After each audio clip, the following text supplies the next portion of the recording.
Good morning. Salam alaikum.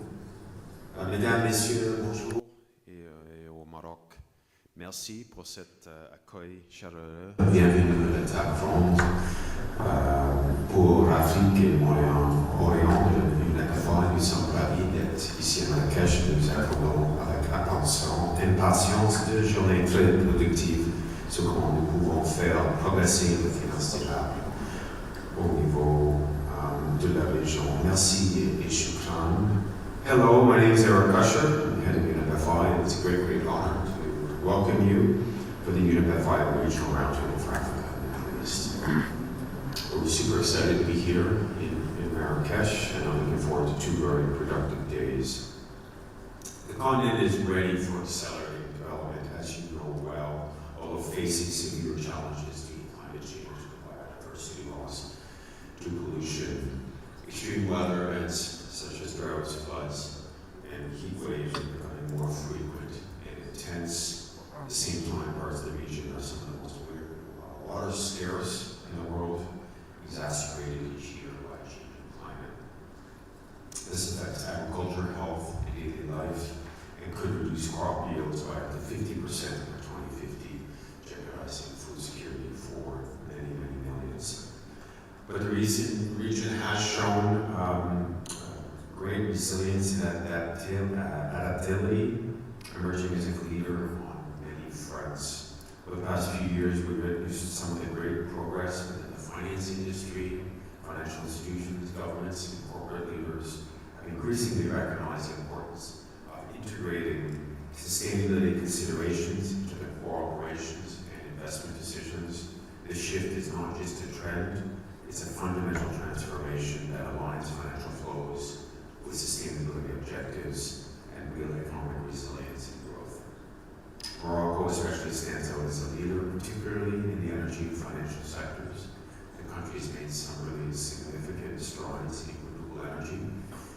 For one area, aiming to achieve 52% of electricity from renewable sources by 2030. Morocco's Noor Ouarzazate solar complex is one of the largest solar plants in the world, which really is an example that exemplifies this commitment. In the financial sector, Morocco has implemented a comprehensive roadmap to align its financial system with the Sustainable Development Goals. This includes regulatory directives for managing climate-related financial risks and promoting green finance, as well as the issuance of green bonds and establishment of sustainable finance frameworks that drive investments towards green projects. I think Morocco is setting a benchmark for other countries in the region and beyond. As we confront the realities of a changing climate, the need for robust climate finance has never been more urgent. In 2023, global climate finance globally reached about $1.5 trillion US. This is globally. However, in Africa, we're only seeing about a quarter of the estimated climate finance needs being met. And so what we need to aim for is between $200 and $400 billion US per year mobilized by the end of the decade. Mobilizing these volumes is going to be crucial for supporting mitigation and adaptation efforts and ensuring that communities can thrive even within a changing climate.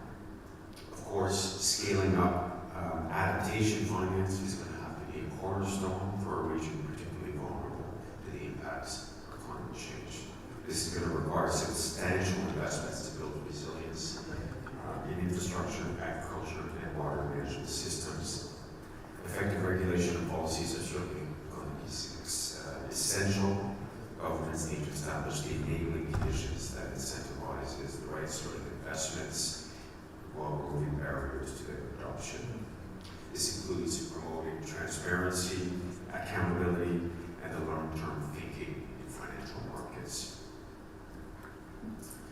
Collaboration between regulators with financial institutions and stakeholders is going to be vital to ensure that our financial systems contribute to sustainable development.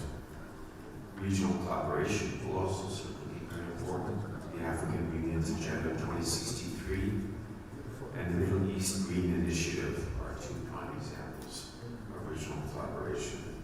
Public-private partnerships are also essential. These can unlock new opportunities and really help accelerate innovation. So that there can be environmental action, but without also considering its effects on society. So that despite decades of progress, the region remains one of the most unequal in the world. A transition that is truly just should therefore help develop more sustainable economies while supporting workers and households, leaving no one behind. By expanding access to financial services, we also empower individuals and communities, reduce poverty, and foster economic growth. So at UNEP FI, we're mandated to work with the finance industry in support of the goals of the Paris Climate Agreement and the UN Sustainable Development Goals through initiatives like the Principles for Responsible Banking, Principles for Sustainable Insurance, and the UN-convened Net Zero Alliances.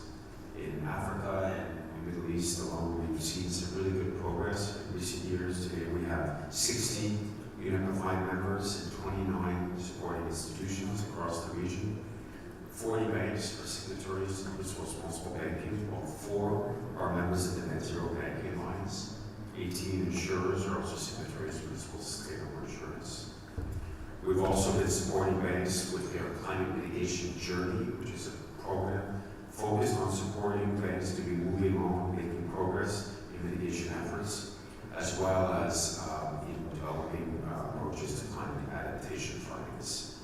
We're actually having a workshop on the 8th of May. We look forward to seeing these initiatives over time continue to expand.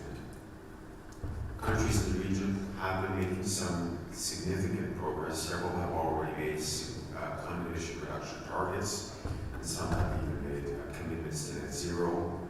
At the same time, we have 31 financial regulators in the region who are members of the NGFS. You know what? That's the Central Bank and Supervisors Network for Greening the Financial System. This is where central bank governors get together, where central banks and supervisors discuss aspects of the climate and green transformation. We're also encouraged by the progress on sustainable finance taxonomies. Kenya, Rwanda, South Africa, the UAE are some examples, and many more in development. The finance industry in Africa and the Middle East stands somewhat, you can say, at a crossroads.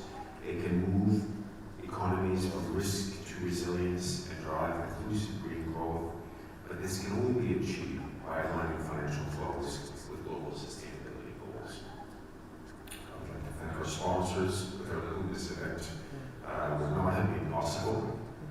Platinum sponsors, CGD Group and subsidiaries CDG Capital and Atlantic Green. Gold sponsors, Bank of Africa. Silver sponsors, Access Bank and Casablanca Finance City. Bronze sponsors, the Sierra Leone, Step Change and Golden Palms Group Marrakesh, and our partner, Climate Action. With that, I would like to wish you a great 2 days of discussions, and let's get the show